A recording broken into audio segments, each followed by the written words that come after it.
I need a woman that will advise me, pay loyal, and be submissive, not to contend with me and challenge me. I can't. I gonna agba onwe anyị ọkụ na petrol agwụla n'ime ahịa. I gonna agba onwe anyị ọkụ. Mụ a bụ Chukwu a na-afụ anya. Nyere nwunye m na-alụ. Chukwu m ije. Chineke kere n'eluigwe need our worship. And you don't cheat. God, and you don't cheat on your wife. A man that cheats is a boy now. Man, in Igbo land, we don't know what is cheating. Cheating just an inherently English language. Igbo man never cheated. And no man will cheat. Chukwumrije. No man has ever cheated, no man will cheat. I don't know what is cheating. Chukwumrije, after going to the worlds of education, I became more stupid than every other people. For me, you call it because in the English, Western culture, Western knowledge, education will make you more stupid, idiotic. And the worst that thing will make you look like you are wise, but you're inherently stupid, more stupid than idiot. I'm telling you, Chukwumrije, remove the Western education, people that speak a profound English. I speak more than them. But when it comes to reality, I remove that education part and face reality. Reality is a command of nature that everybody must answer, whether you like it or you don't like it. That is when reality hits you. Prophetess, wait, let him finish. Okon is making a huge sense here. Okon, just go on. I know when to stop him. Obuna reality hits you. You face reality. Reality is not something that will come and say, call you, Chukwumrije, please, and they come. Reality flows, just like a woman period that flows every month. That's how reality flows. Woman, let me ask you, with that conception, medication, will you control your period from not coming? The answer is no, and that's reality. A woman's period is the definition of reality. It doesn't knock on the door. You only have the mindset that, oh, and this kind of things. But when it's coming, that particular day is going to come, it will just flow. Boom. You will see the flow. Okay, no, apart from ndị nwunye gị, ị na-ata nwaanyị ọzọ kwa eziokwu kemgbe ikwuru lụọ nwaanyị kwa eziokwu. Chukwumrije, firstly, two people na-eme ha na-akpọ cheating n'ụwa. First thing, a poor broke ass man that cheat and a rich man that cheat. Okay, I'm not poor, I'm not rich. I'm a middle class where no get time. I do my shop everywhere. I get time to cheat. I don't even get that time. I don't even get the money. Where I go get the money? Unless in the America go carry one in car, give me now. Give me about $10,000. More for a fly. I just want to come not going to the one come to go cheating. Oh, when you reach for that chose. Okay. Nda na-aga gba n'iro ka ihe ga-agwa ha ga-bute ọrịa ụmụ nwoke ndị a na-aga gba n'iro. Ịkpọ ya gba n'iro, ị na-atry ka ime ha ka ọ sound politically correct. Ị ga-asị ụmụ nwoke ndị a na-eme iberibe. Chukwumrije, I know my rights. What is my right? I'm entitled of multiple wives, provided my finance allows me. Why should I take my right? Nwoke Igbo dị entitled to multiple wife. 5 billion%. A polygamous man, a polygyny man who happens to understand the culture of Igbo do not cheat. Men don't cheat. Men marry multiple wives. Chukwumrije, even an Igbo, cheating is an English word. Chukwumrije, let me tell you something. Even an Igbo, ndị Igbo na-akpọ ya iko. And gịnị bụ iko? Let me tell people what is called cheating. What is cheating, which is in brackets side chick? Side chick is a woman outside who doesn't know a woman inside. Who knows a woman inside, but the woman inside does not know a woman outside. Side chick bụ nwaanyị ahụ mana ụka ọ na-alụgo nwaanyị ndị ọma nwunye m na-anakwa m. Mana nwunye m amaghị side chick, amaghị nwaanyị na aside, ọ ya side chick. Mana ịbịa n'iko na ala Igbo, gịnị bụ iko?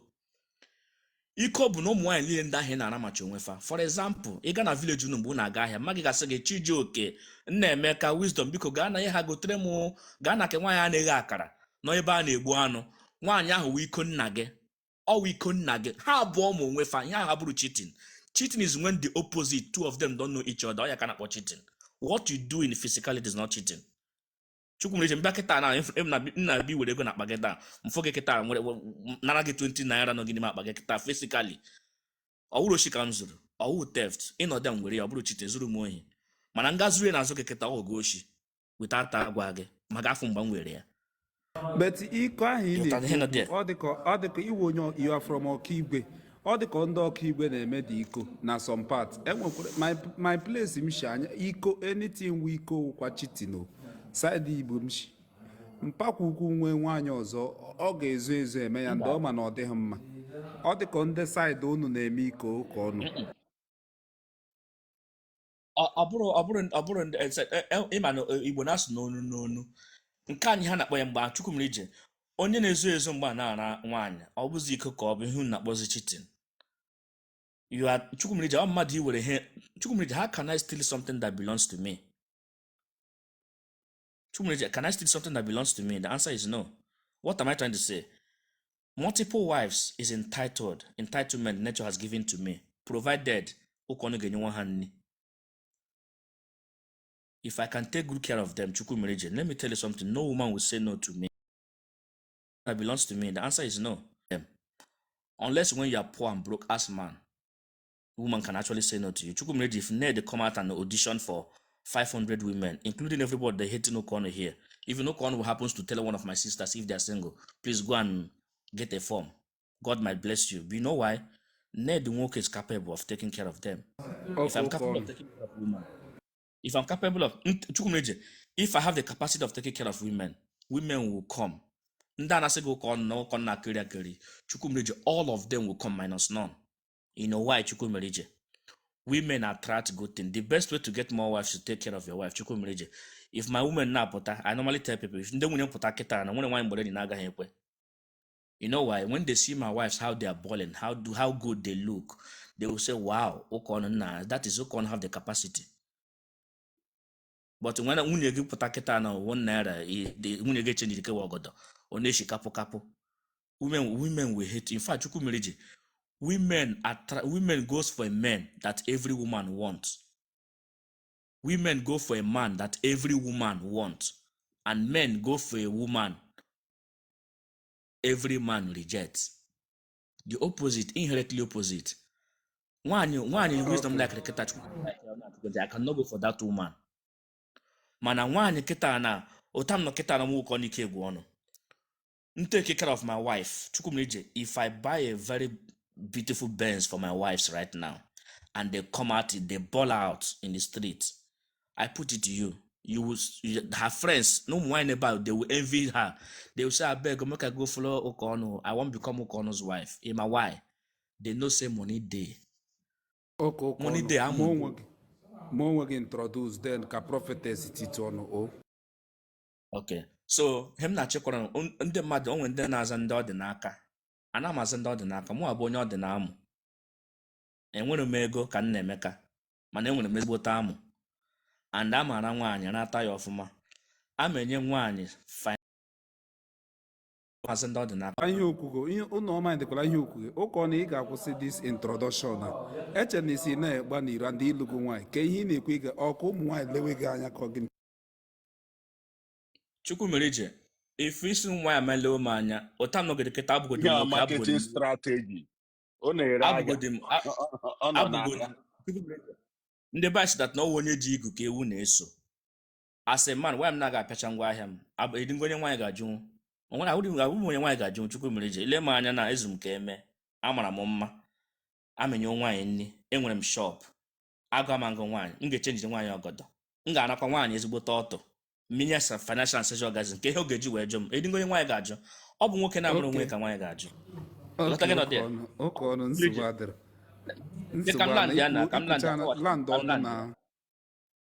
So him na chekwa in the fact is this. Ọmụ ka a na-akpa akụ dị n'obi ife dị mmadụ aka ebe ọ na-adị.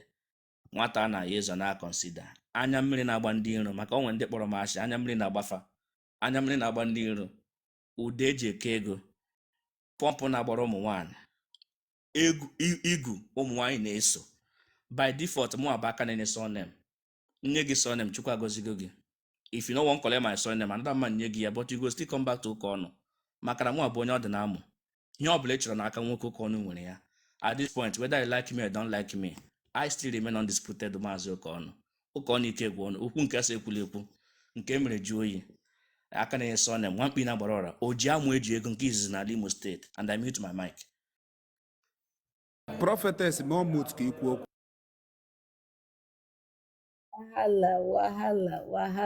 Wahala. Oh my God. Amazi m ihe m ga-ekwu. Amazi m ebe m ga-esi bido ebido. Our brother kwuru 1001 things I don't agree with. Kukwa 1001 things I agree with. Through his ending speech, not just somehow, whatever style fix ihe no kwuru. All the very intelligent. All maka esi ekwu okwu. The number one thing, because I can't even remember ihe niile o kwuru, because all just no brainwash o were o ji ọnụ ya na brainwash my mind for this man. Everybody should be careful. Nwoke a jide mmadụ, o jide nwanyị, the nwanyị nwere ike chefuo onwe ya because ọ ma ihe ọ na-eme. Now ka m kwuo one important thing, or let me establish ihe this man na-ekwu mgbe izizi.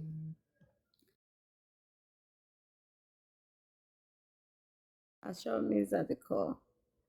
Where am I? Okay, am I back? I'm back. Okay, so ihe m chọrọ ikwu, number one, I agree with him. Every man must have a structure, and every man must be a leader. And the truth is that every woman chọkwanụ nwoke nwere ike lead ha. Anyị na-achọ onye nwere ike lead anyị. Don't ever think na ụmụ nwanyị nwere nsogbu with a man ịbụ a leader. No, anyị chọrọ structure. Ana m achọ nwoke ga-abụ ọchị ịnụ m, ọmụ ihe ọ na-eme, ọmụ ebe anyị na-eje. You have to be able to tell me where we are going to arrive, and how we are going to get there. Ọ bụ na gị nwasị nwoke ma ihe ị na-eme, then nwanyị enwe ike iso gị. I agree. But o nwere so many junks, this my brother na-ekwu earlier. Unfortunately, like I said, I can't even remember any of them. But one thing I remember, o kwuru ọ sị na mmadụ nye nwunye compliment na ọ ga-achụ the nwanyị.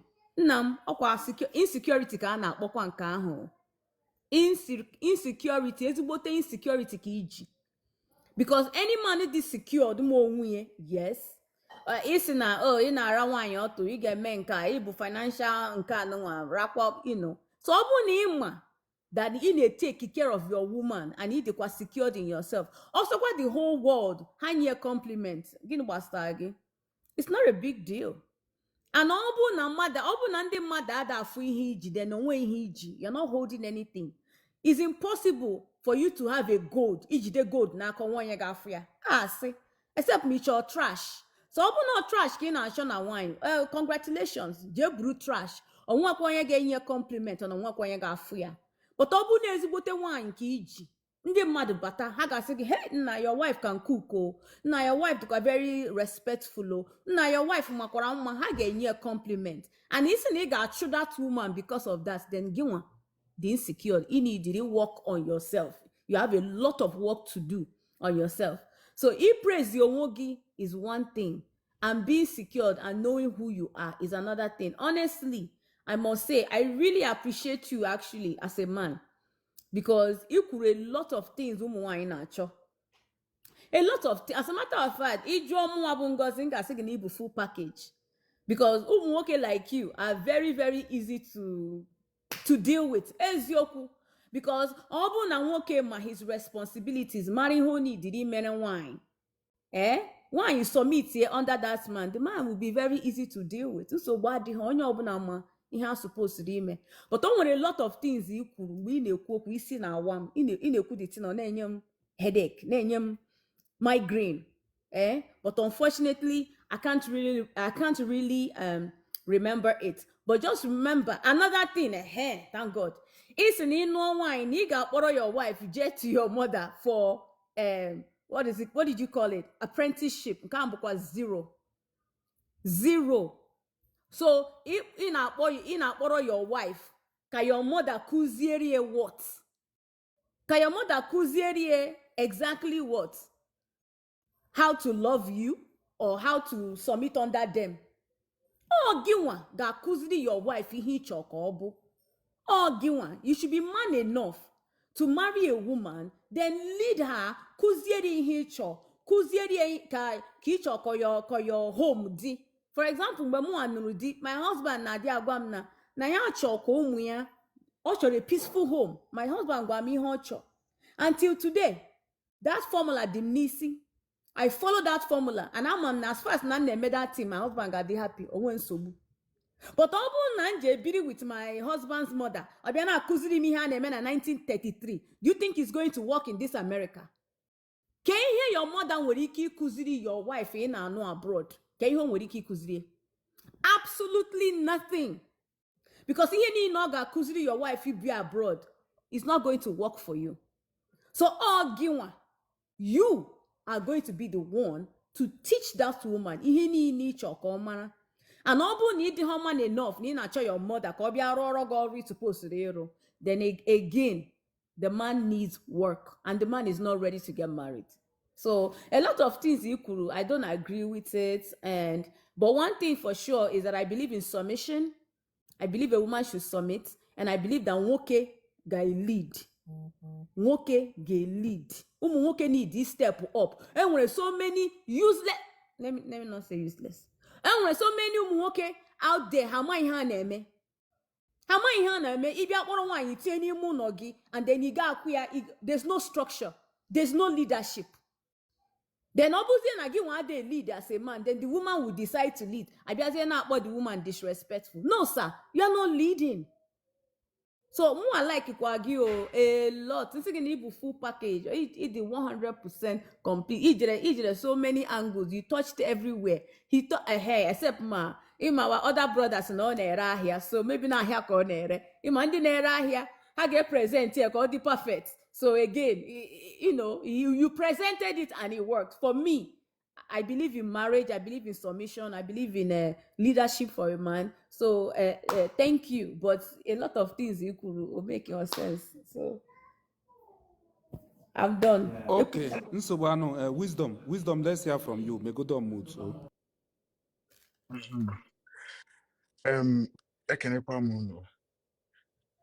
I think this is the first time I've been in your life.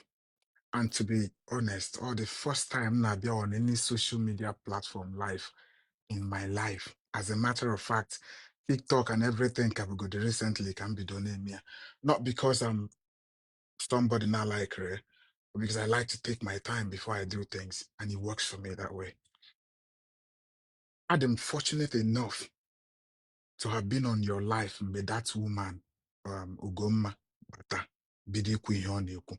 So I can beat my chest and say I started from the beginning, which is why Pakolaha was Pakobaya. When she started saying things, Amamu Moyi wake on Numa. Amami hear them no be because it's a typical example of for this conversation. He showed this typical example of onye na amaho mgbe akwara ozu chọrọ ịbọ ya obido n'okwu. From mgbe ọ na-ekwu na the man na-aṅụ ihe, from mgbe ọ na-ekwu na asị na nke a she said a lot of things. Na brought in you Ugomma kwuru. Very terrible. Thank you the way he moderate here. Subsequently, I think onye na-ekwu okwu once the thing na derail off topic, or once ọ bụ something the person buted the topic na-ekwu, my advice would be n'oge ahụ ka ewepụ ya because ọ dịghọ mma. Mmadụ ịnọ life ị na-agba ya ị na-eti ya okwu n'ọnụ. Ọ bụrụ onye Ugomma kwuru, she said a lot of things they bad, which is why I now said I'm happy the way he referenced here her previous experience to the current experience. Juzia, okay, juxtapose these things. What do you think? Let's go back to leadership. If you are not ready to provide leadership and define your home, can work able. It did be ready in one. Simple. And definition of a home or leadership, bokwanige ego de involved though. You must be a leader financially. You must be a leader financially. You be a leader mentally. Why I'm saying that is this. And when a lot of people not here, Hagaho school, for instance, or Haga Gachanata to school. Begelo wanyu. Ezigbo wanyi de. Ajo wanyi de. Ezigbo di dekwa. Nda akara ogori kakwa nko. It's a balanced world. Nke chọrọ ka ya afụ. Sometimes you make it unfortunate if you can't get nature, but let's be realistic. ụfọdụ ụmụ nwoke agaghị akwụkwọ ọ ha gụchanatatu akwụkwọ ha abịa obodo oyibo. Now this is the thing anyị na-aya ebe a. I'm giving you personal experience maka sometimes ekpechakatara m ike agwụ m. I'll be telling you, agwa m gị ihe a n'oge ị rutere ebe a, ihe iji bịa ebe a bụ ND or HND. ụfọdụ abịa dị for masters ha agba kọrọkọrọ bata, ha nọrọgo obodo ahụ enwetago something ha na-eme jidete obere ego, ha bịagagoro obere akwa dị no shiny dị no mma dị mma n'anya, gaa na city center ụfọdụ no big cities or even in London or somewhere, gasee ezigbo picture dị mma, tii ya na profile this thing ha DP ha or display picture, tichaa ya na their this thing na-turn up steady. Enwere ike mgbe onye ahụ na-upload picture ahụ ọ nọ ebe ọ na-akọchanata warehouse job upload 7 pictures of ebe o ji erie nri na restaurant, ebe ọ nọ with guys na-aṅụcharụ champagne and Hennessy. Na-ajụ onye ahụ, that girl nọ na law school na Nigeria or medical school na Nigeria na-afụ ihe anyị na-update, iso iche na ndụ a na-atọ ya ụtọ, ga-ebịa si ya hello, the fastest line bụ how are you doing? What time is it in Nigeria? Full time I may use in the UK, but that is the fastest line. Maka we do hana mad what time is it in Nigeria? You na gbata ha no people na oh onye a no kwa ebe anyị nọ, and that girl na go medicine, or na go law, or na go anything. Naturally she would feel na onye a no ebe aka siri ike. And nke bụ eziokwu bụ leadership anyị na-ekwu bụ na ụmụ nwanyị, like prophetess said, I might not agree with the first assertion you made, but in key equal second one I like them. ụmụ nwaanyị na like ka onye provide that pathway already, ha batazie even if ọya ka eji akpọ odozi akụ na ọta akụ ka ori akụ, a ga-enwe na akụ dịnụ before a na-edozi ma a na-atapịa, something must be there. Nwoke jebego obodo oyibo is naturally believed na onye ahụ enwego ihe o debe once iji plus gịnị one US or UK or anywhere kpọọ, then the girl will now tell you oh ọ dịkwa mma unu emebe eme akwa onye ahụ bụ unu na-akpa na phone. Nna m nkata phone ajọka. Nwanne ele ebe ị gara university because ị nwere high IQ brain gị na-arụ ọrụ. Agụm na Unizik. Firstly, agụm medical practicology there. Bịa here mee biomedical science. Mechakwa nke ahụ rụọ na NHS lab hụ na ihe a nwee ike ọ ga-enye m ụdị ego m chọrọ. I went back to study again and went into tech. Ụfọdụ for Selense lifestyle m na-ebi na ihe a kpọrọ Selense for instance is because I worked for it. And that work me because film na m lụọ nwaanyị. So ị gara ndị tech ihe nụ dị ahụ ị ga-agwa m emechie live stream gị gbatu gị gwa mgbe ị ga-enwe ohere ka m kpọta gị ha ka ị bịa kwuo ihe gbasara tech but ọwụ ihe anyị bịara now so kwuwekwe ihe so I'm still narrowing towards this thing, gravitating towards leadership. So ị na-agwa that girl okwu ihe ọ na-ahụ awụ ihe ahụ ị na-arụ ebe a, ihe ọ na-ahụ with that picture ị na-epenti, which is why mgbe eji si na that man gwa the girl na ọ na-arụ na oil company, well onye the girl si na onye that Ugomma si na enyi nwaanyị the girl gwara ya nwa na onye the man kwuru o nwetara dị akọsiga, which the man denied. The man actually denied si na bụrụ ihe ọ gwara dị, but I am around what they actually discussed. But I believe no flashy lifestyle ka that girl hụrụ. Somehow the man na-eyi jean, ọ na-eyi good top and leather jacket, which is what they said they want to bury him with. And onye n'obodo oyibo na-akọ ụdịka ata ya ahụ na upload pictures steady, you're a baller. So that girl didn't marry the man. Now the man will be a good man. As a matter of fact, the girl amara ma the man or a good man, ma the man or gịnị. Ihe ọ lụrụ na the man ji kporogo. And Ugomma si anyị na-eji eme agbamnkwụ ma ihe niile eme na emere very classy way. Ọ hụrụ ya as a ladder. Thank you. So the girl felt, oh, njidekwa n'udo onye a ka m soro kwuo among the living. According to Okonu before, I said about not living thing. The girl wanted to be among the living. Oh, yeah, made the girl you know ya rutezi ebe a disappointed. And I can beat my chest and tell you now, in fact, at least 70% of the women age no in Nigeria whatever. not this part. Most guys are that one in KB okay. I said, well, I know from my we work. I went to work. I went to nka. Amangwa eziokwu. Erutezie eba. Nwanyị fuzie na onwe kwa ka o si dị. Gị chezo na otu esi eme. Let me shock you ka m tell gị.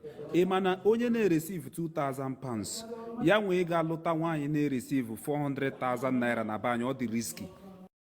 It's a terrible thing first. In one, my personal advice bụ ọ bụrụ na 400,000 ka ọ na-end na Nigeria. Malugodi that career path or no. More something get earn will give 1,500 to support your 2,000 pounds here or $2,000, whatever it is. Abu no bure career game. It decided nega alone. See an line ga be useful to your union when the person comes here. Or be a bar no get see on that line. E define a modeka life mcho dem buno ke babamba. Acho mo nwe ka o si de mbia ọrụ ebe a mo nwunye mbia hom ole ihe m na-arụ ole ihe ndị ọzọ na-arụ ọ sị ọ ihe awanụ. No, you can't say that.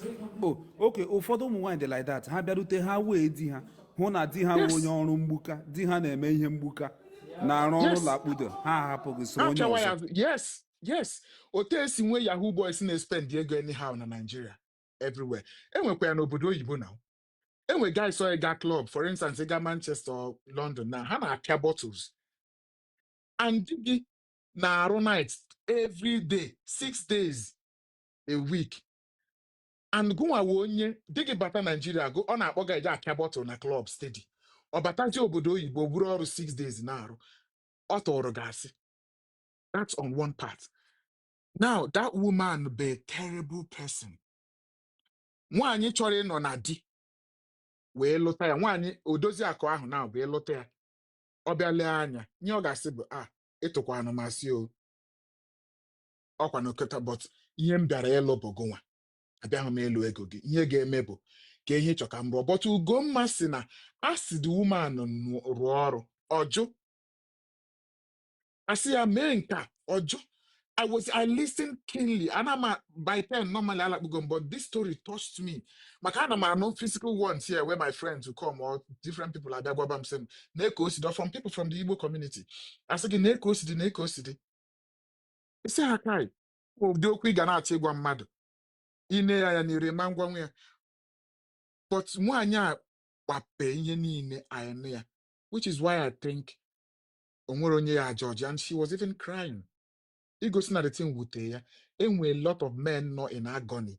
I'm not saying them say, I'm saying more one. But Elola no why, my brother. No one. Yes, now. Okay, from Nigeria. No, I'm not. I think what happened was Elonibo. Alohom Onyimo. Alom onye bai. Agam wiranya. Family Luanwa, because enwegom terrible people mneranya, and asna iyesina ihe mendozo morako.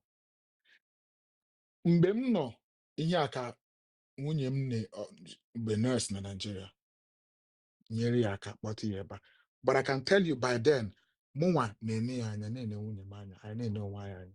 But I'm a good man to the best of my knowledge, and mfe ihe ga-abara gị uru nyere gị aka. Ibego mee niile obido ọrụ here way back, I think about 2023 or so, 2022. Jikwa nwayọ chụbakwa ụwa m bibikwa ndụ m na-aga. Now obi ruru m ana. Ọ bụ na m may want some mistakes m kara ime. Good thing bụ na ọ bụrụ no be say ka abịa mebe ọnụ. Ketin say mena iji made the mistake avert. You averted some mistake. Ketin say and the Kotishi lopuo nwunye gị. Excuse me, 2 questions. Ketin say mena iji made those mistake avert. And the Kotishi lọta n'ụlọ nyopuo nwunye gị. How long did you spend in Nigeria? How many months? How many here? That I'm not checking. Before I'm poor, we were friends. We started talking. We knew each other. Yes,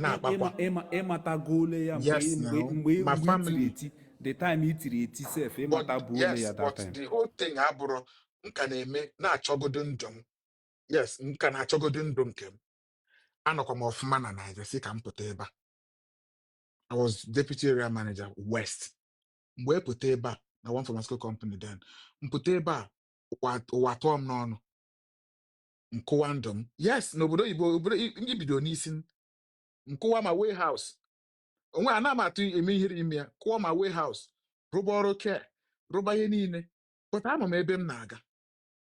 And ebe ahụ m na-aga bụ achọrọ m isokwa ndị ọzọ na-ebi ezigbo ndụ. N'anya jeep, which is what I do now. M chọọ classic car dị mgba ya. But mma nweta ya then. So m jesi ba nwa mmadụ si ya mee nka. And as somebody go school, bụrụ a nurse, a na-akwụkwọ keke ya esi ime obodo oyibo mee nka. Oh, ngwa ka m tinye aka na eme nka. Ego, I brought everything. Eme ihe niile ọbịa rụbakwa like 6 hours away from me. Mụnwa na-agụrụ onwe m na-emere onwe m ọzọ. Na-ebikwara ndụ na-agara onwe m until I got what I wanted.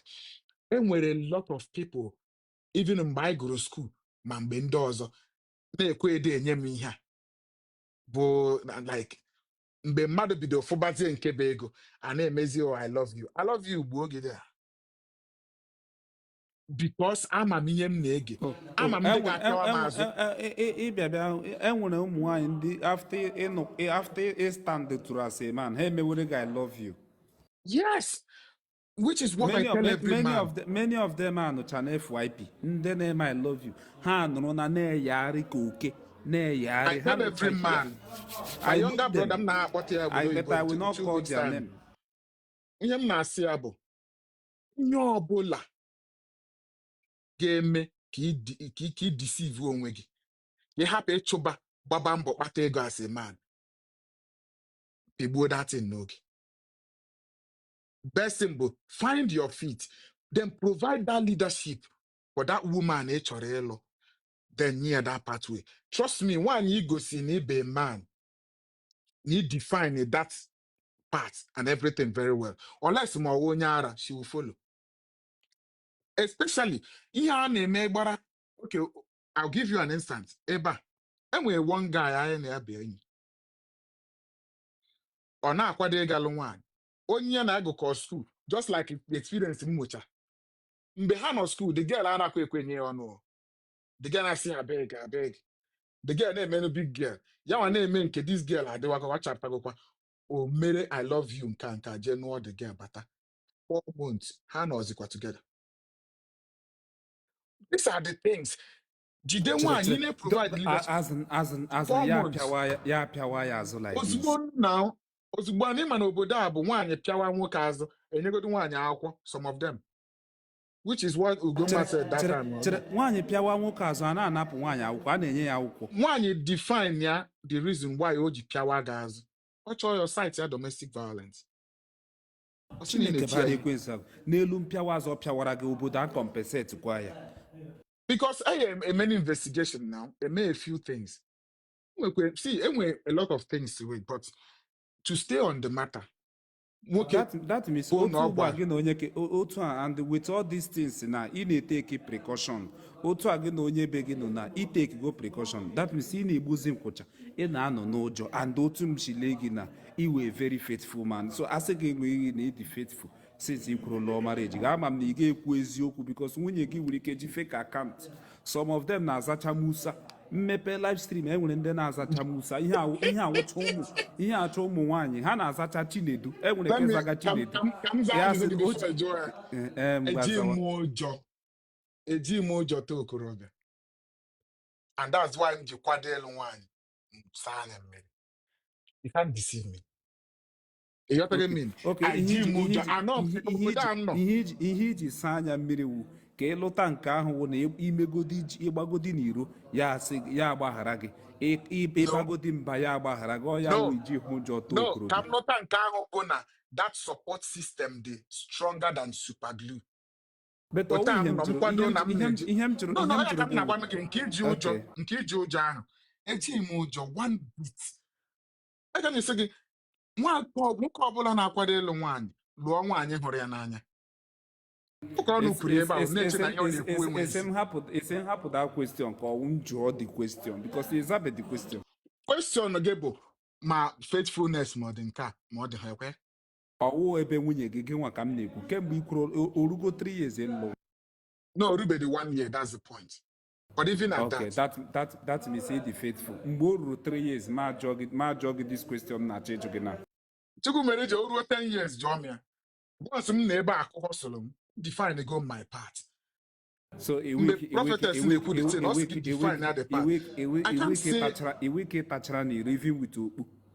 Ama m na nwunye gị nọ ihe ga-ekwu. Ama m ihe ga-eme echi. Nwunye m na ebe a. Gee ntị, alụ ma. Ama m ihe ga-eme echi, but I can tell you one thing for a fact. I'm too preoccupied now. In fact, I'm too occupied for so many things. Nwunye gị aga ewe iwe. Legodi mood nwunye gị. I hope o nweghị iwe listening to you. I'm at church.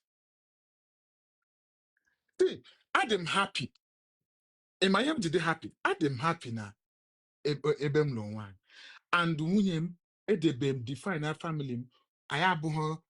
We do social media. I with my account, I stream. I'm into music as well. I produce and do some things, but not for leisure. But then with my career and I have other jobs, I have investments. Okay, mama, social media but just minor funds.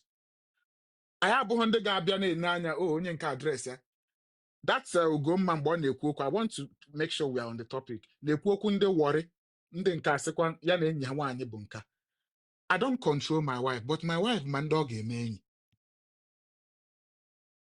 Do you understand? Nwunye gị onye ebe steeti. Onye bai, onye Abia steeti, onye Item, onye Bem.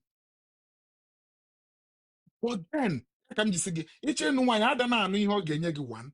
Ada na-anụ ihe ị ga-enye ya. Ọ bụrụ na ọ fụ gị n'anya, gị nwa fụ ya n'anya. Nwaanyị ọ dị responsible.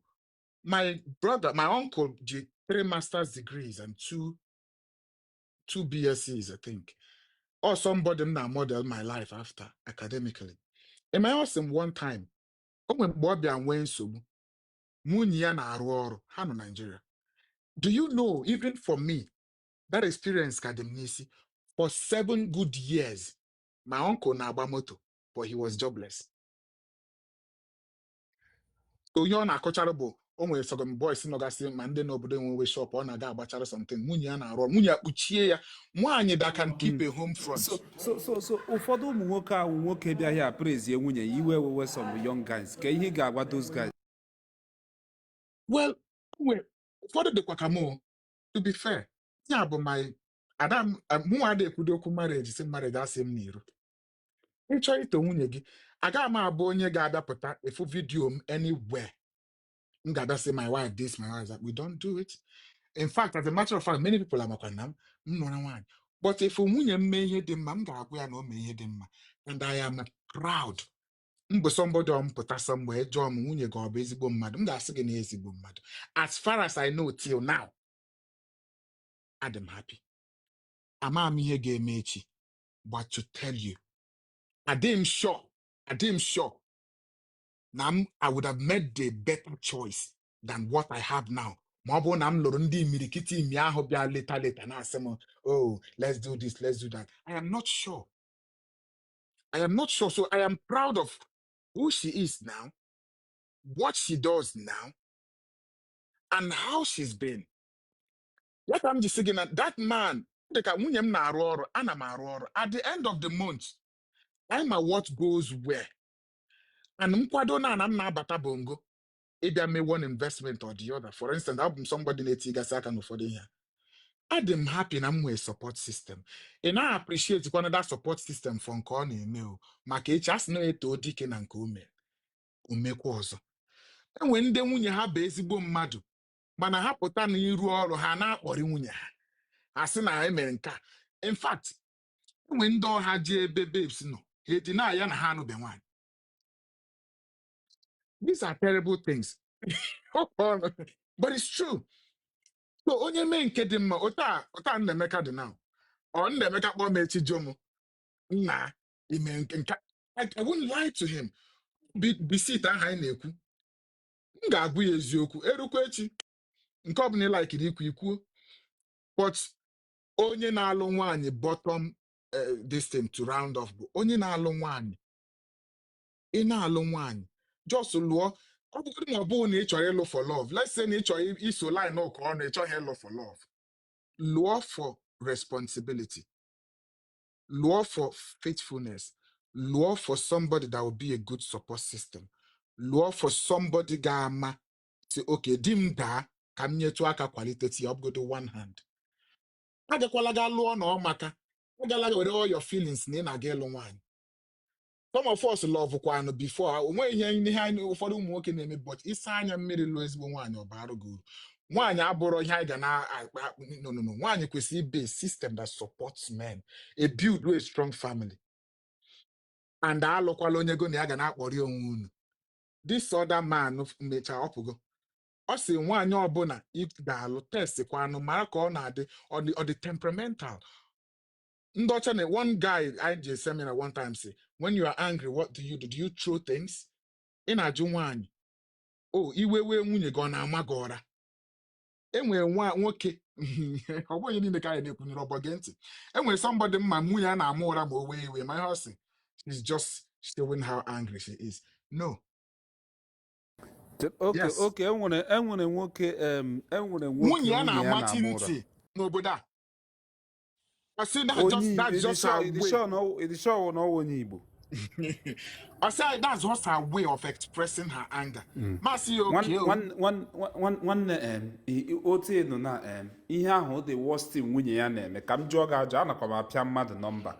Ele the worst like onye be gị na-eme gị ya wụrụ na ị na-edi ya based on as nwoke nwoke ịma asị ụwa awụ ndidi a na-eji otu anya alụ nwaanyị ka the worst nwunye gị na-eme gị ya wụrụ na ị na-edi ya like the worst enyi gị nwoke a nwunye ya na-eme nwunye ya na-amanye ụra ya edie ya the marriage is still sweet so ke the worst onye be gị nwere ike ime gị ya wụrụ na ị diri ya. Marriage anyị ka bụ 1 year orubedi aka emecha enwebe worst mfuru all the very fresh atọ. But I can tell you one thing. A define eme ihe na-ewe m iwe. Ama m ihe mme nwunye m na owe iwe. Ụfọdụ ndị mma had a lot and I have not even exhausted them. For instance, nga ọrụ na m abata ha n'oge. Nwunye m ma mgbe m ji aga ọrụ na mgbe m ji abata. Does it mean na ọ na-monitor m? No. Does it mean na ọ na-mpụọ na ọ ya aba mba? No. But na mbata and abata I'm saying na mgbasa ọrụ by 5 mbata ebe 10 abalị for instance which I've not done. Mfu ya nwunye m na-adịkwa emotional. Ọ bụrụ mfu ya ebe ọ gbachiri ihu ọba akwa dị sin. That's worse than ịba mba. That feminine energy bụ the reason why mgbasa ọrụ nga gym if I want to go to the gym. From that gym bata ọrụ is a routine I'm happy to keep. Because I'm not sure or that I like it. Or chọba m like that too much. M chọrọ ịpụ mma gwa ya na m na-apụ. Onwe ihe ọ ga-eme I'm a man. But she has brought a pure feminine energy into the marriage. I would not want to dent that. And I don't think na onwe ihe ọ ga-eme echi. I don't think na ya nwa na achọdị ito line ọ mee ihe owe m iwe. Ọ ma na m wee iwe na m na-adị ka abụọ ya. So she doesn't want to go there at all. And I like that. I believe no sikwa otu a na-eme, mụnwa sikwa nke a na-emekwa na-agara onwe m. I don't really think na enwe reason to build. I think ihe ndị mmadụ na-achọ na marriage sometimes bụ ebidosi ọ na-atọ. Kwe nwere ebidosi ọ na-atọ is a good thing. But ụfọdụ chọọ ka ọ dịba mgbe ọbụla. No. Mụnwa alụ nwa irresponsibly. Alụrụ m with ebidosi ọ na-atọ. Ama m what I'm in here for. Is defined. Is what I do. Ama m na m pụọ n'ụlọ jee ṅụọ mma m pụọ n'iro jee ṅụọ mma bata n'ụlọ bịa mụọ nwunye m ụra. That is irresponsibility on my part. Akwa ya? Ama m na m pụọ n'iro jee buru nwaanyị rahụ na hotel. People chọrọ ka ịkọ akụkọ na-adịghị mma. Negativity. Ha chọrọ ka ị bịa sị na nwunye gị na-anara gị ya salary, nwunye gị na-eme gị tati obiọma akpawa ha ndị ohi negativity.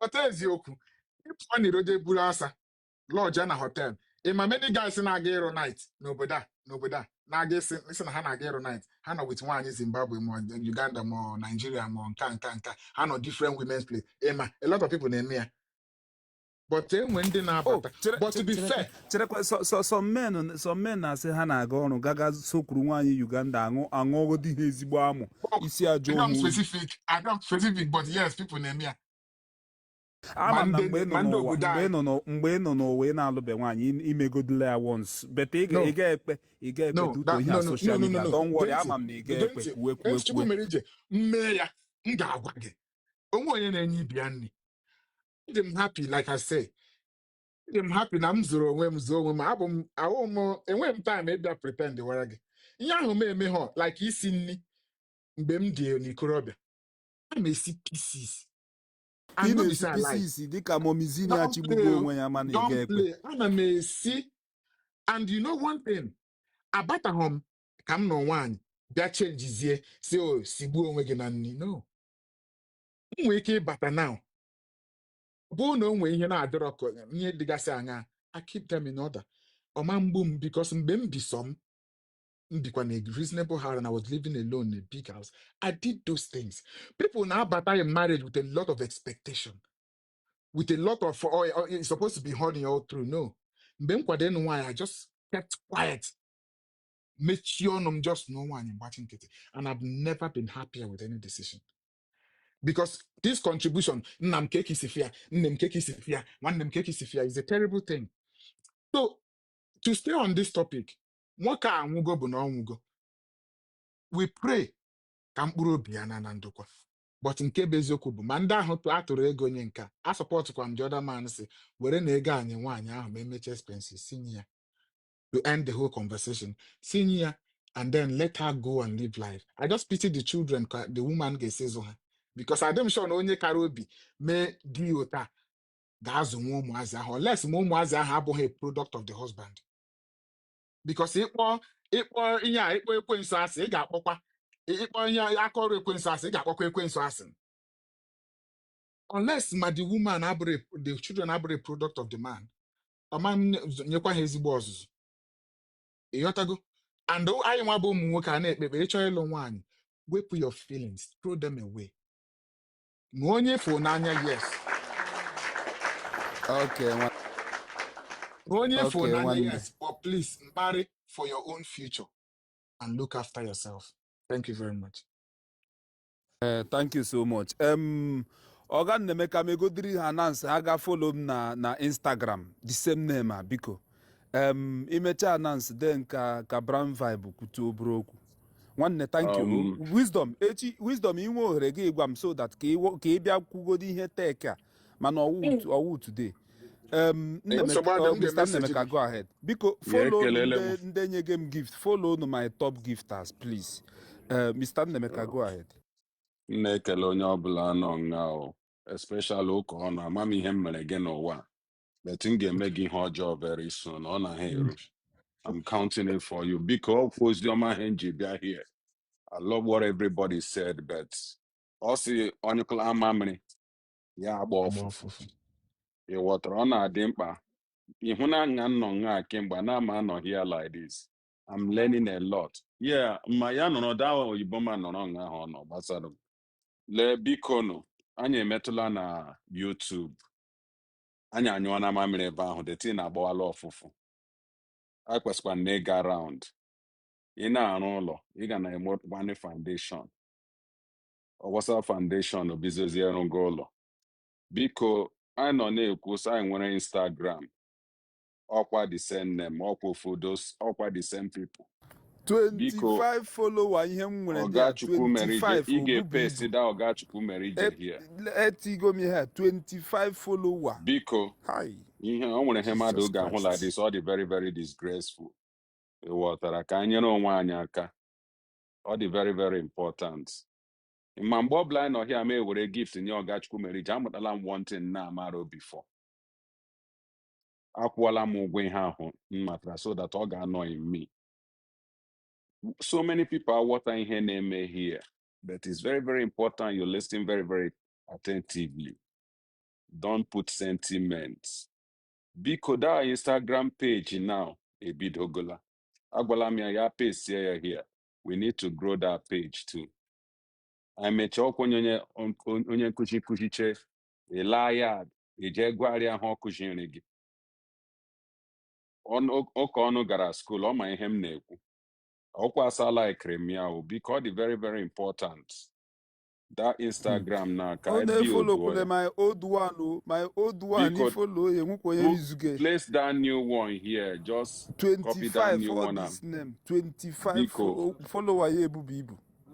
biko no biko let us build that this thing biko ọ dị very very important ka emezie everything ịma so nwere dị ga-anọ ọ sị onye ndị iro gbara gburu na-eche onye ndị iro gbara gburugburu na-eche ndị ya nche ka anyị make sure everywhere masị ndị iro ga-eme operate. Let us take over first of all before ha amata ihe mere ha.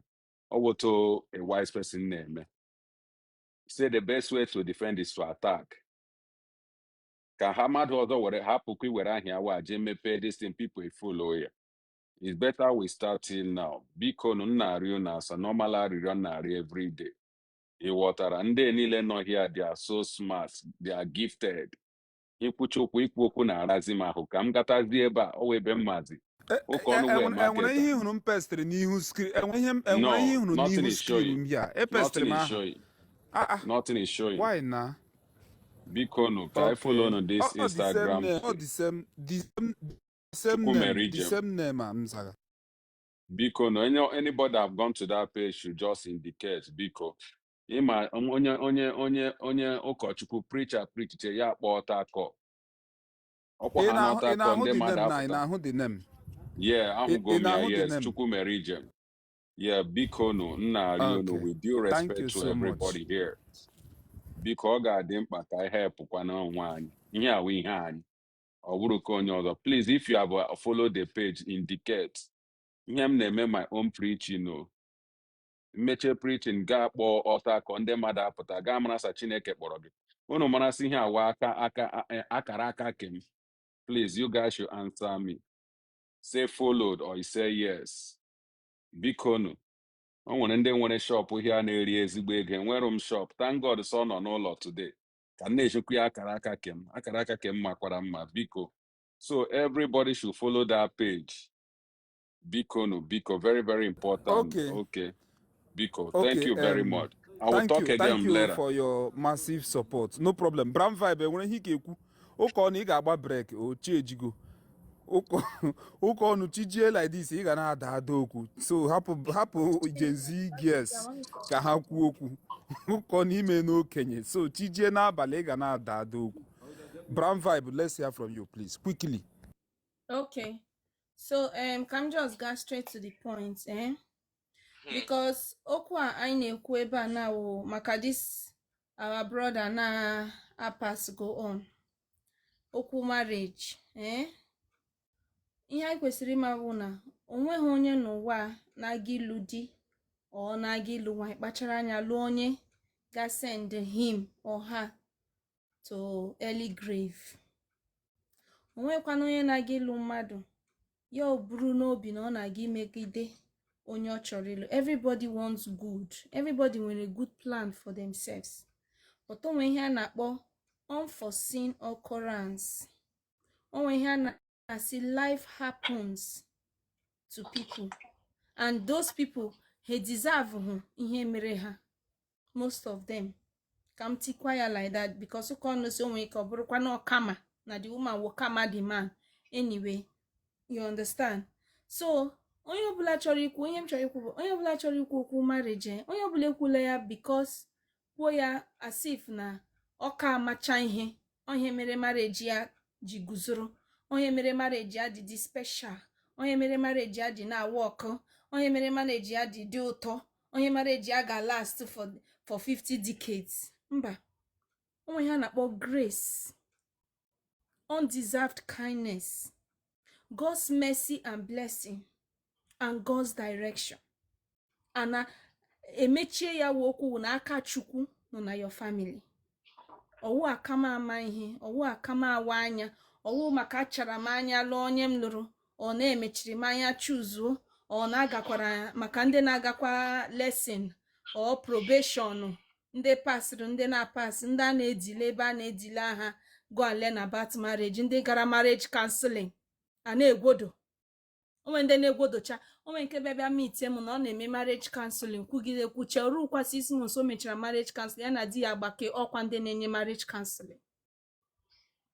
You see as them blow eyewitness for eye.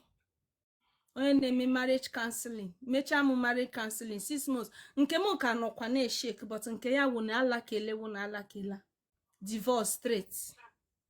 So okwu marriage awụghị ihe mmadụ pụta ya na-ekwu ya sif ọ dị too confident.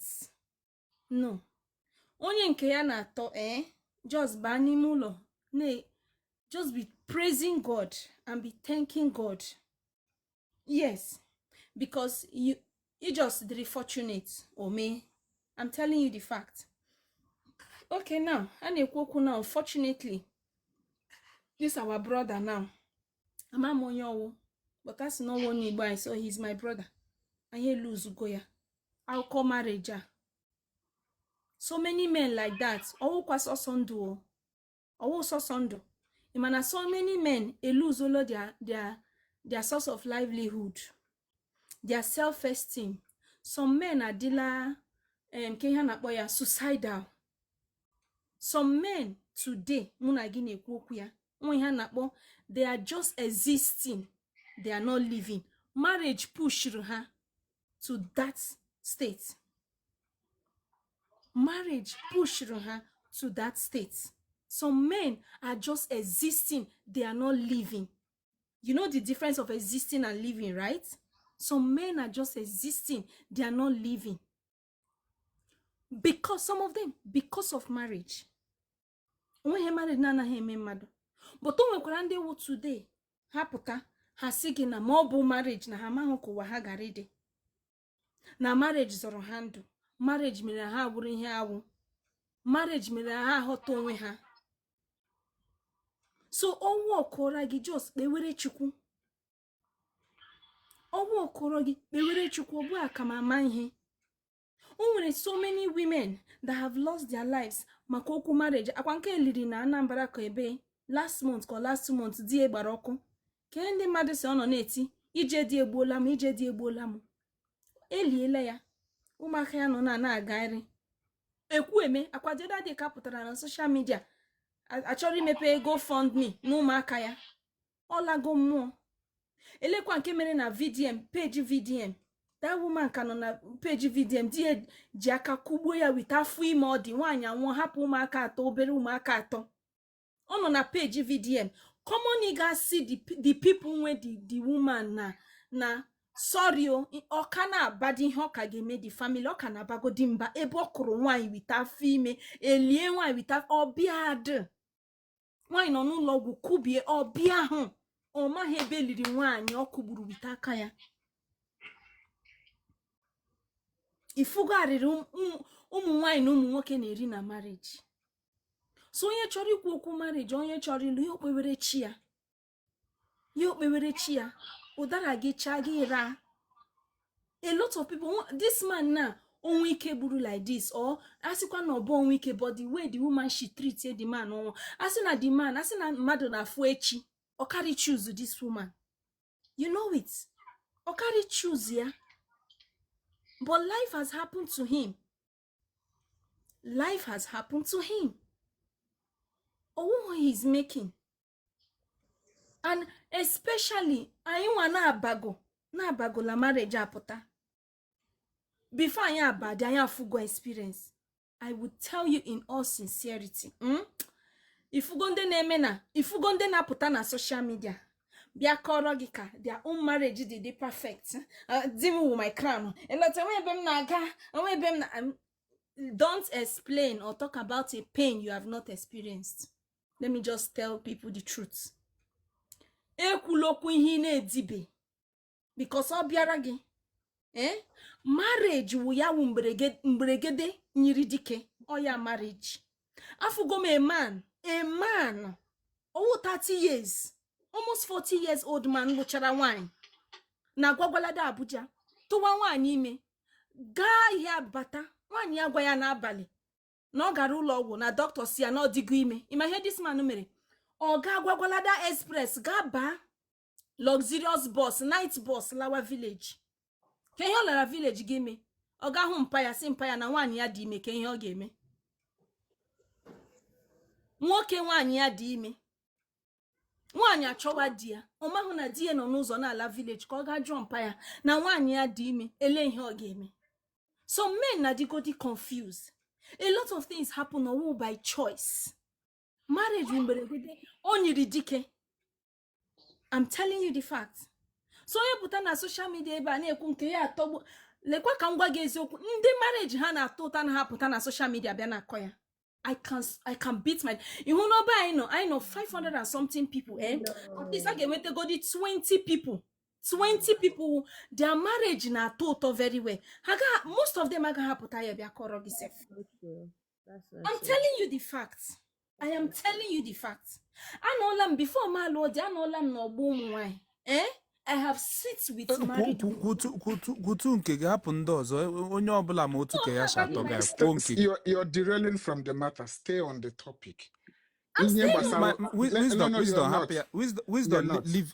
happier. Let me moderate. Kwuo nke gị o ihe i kwuru awụchakwa n'eziokwu, my sister. Onye ọbụla ga-ekwu about his own or her own. Ịghọtago? Enwere ndị ke ha tọgo ụtọ ha ekwuo ya, nwekwe ndị ọtọgo ụtọ ha ekwugeghị ya. I don't know if you are getting me. So onye ọbụla nwere the way o ji hype nke ya. I don't know if you are getting my point, Bram.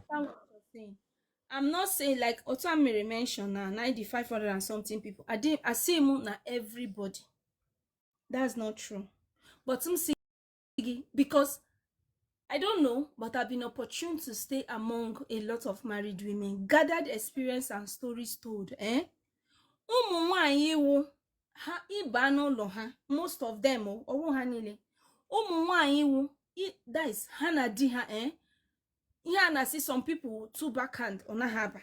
Nke a ha na di ha kwechiri like this. Ha pụta ebe ụmụ nwanyị na husband man ha ilekwu ha na-achị ha na leave them. Bago sorogodi nwanyị ahụ ba n'ụlọ ya gị mara na nwanyị a na-aragodi sugar. I am telling you. And some women potasi she no go talk because they suffer the same thing. Ocho isoro ya ba n'ụlọ ya, you know that she's enjoying. I'm telling you. Two things mere m kwo na-ekwu okwu ahụ. One, this our brother that passed on. And secondly, ihe anọ na-ekwu ebe a maka marriage in work 10 years time, 15 years, 5 years. It is sweet. And in fact, marriage is something everybody should experience because it's very sweet. It's very sweet. But don't think that a brother or a sister lose runke ya. No mako macha ihe. That is the point I'm trying to make. Or because no macha ihe, or because no bashi hike. But life happens. Or because no jiha konuche ya or no wehu number 6. Life happens. And unfortunately, it happened to him. Does not mean anybody can be exempted. It can be anybody. As in all na future, like I said earlier, maybe you carry choose one ya. Oh him neku. So kahari kuya as if actually blame what the man no they ho sharp. Ana heme marriage na sharpness. Ana heme marriage na sharpness. Yota, ana heme marriage na sharpness. That is why now what some people, if your partner no na ha work live. I did not get married so that public will validate me. No. I got married because I found a man that I loved. I wanted to build with him. I wanted to grow old with him. I wanted to stay with him. Actually, I'm be a kanka. So more work. What you're saying about me does not matter. Or validate him. Allow him this so that Kabia say, oh, all go there is mad. Mba. Oh, him jilodi. Oh, public validation. I need him your validation. Allow him because I tramonye obi mumera accept. But more work, that is why more work on Burapa my goal. It is not about what you have to say or otishi from. It's about me. It's about what I want. It's about what works for me. You understand? It's about what works for you. It's about what you want. Yota. So a lot of people know na marriage some the thing eburu ndu ha. Owu no otu ha shi cho ya, ọ na ha elezi ha anya. O ko shi dabatara ha. Okay, nwanyị ọma, summarize ya. Elekwa nke ọ na-eme makota. So biko onye chọrọ, and again ka ngwa ndị mmadụ ma ọ na ha work nke a na-asị na terminal illness bụ ya, but o nwere some na the marriage self na-eburu ndụ ha ma ọ na ha work ma nwoke ma nwanyị, live is not a crime. It is not a crime. Today ngwara gị ụmụ ekweme a ga-aga mepe GoFundMe. Their father, according to the news allegedly, na asigo court enyele ekpai for sentencing by gini nwa ka eshitie ya. Henwehu nne, henwehu nna. And let me also say one thing here. Ifugo di na nwunye na-ebihu together and na-alụ ọgụ nwanyị ekwechiri na maka ụmụaka ka ebe ọ na-aga. Let me tell you, most of our mothers made that thing. That is the parents that breed a lot of narcissist men and women today, because those attributes are found in both male and female. Oh, here build real today. Because in no chaos and unrest na zomaka, that is what they will grow up to know. That is why narcissists they cannot operate, they can't contain peace. They only survive and thrive in a place where there is chaos. Don't be scared to be a single father, don't be scared to be a single mother. Come on, you Burundugi, you move. Come on, you Burundugi, you move. You might not agree, it's not a problem. But I'm telling you today, many narcissistic people we have, both male and female today, is because watch many of them, their mother and their father live together, but in a chaos home. And that is why they cannot survive it if the house is not on fire. There is no peace you will give to a narcissistic person that he will accept. They don't understand peace. They can't deal with peace. They can't accept peace. So for the sake of your children that you're trying to protect, for the sake of your own self, your own mental health, your own life and happiness, you're not seeking public validation. Onye nondo, onye dindu no kuronia. God forbid na marriage rindum na. If my picture I say, this fine girl, why na oga fela? But I'm here today to make kuronum. And I'm here. And I will take care of my kids. That is my pride. That is where I need your validation. When you will see my children, that is where you will validate me. You will know if I'm a mother, if I'm fit to be a woman, if I should be fixed in where women should be. That is where I will need your validation. Oh, my marriage is between me and Onyem choose room. And if it works or not, I walk away, because I did not marry so that can do wasim. Oh, all go dio mba. Please. So, Kaimara, everybody should be informed about it. What works for me might not work for you, but does not mean anybody is stupid or nahama heme. Life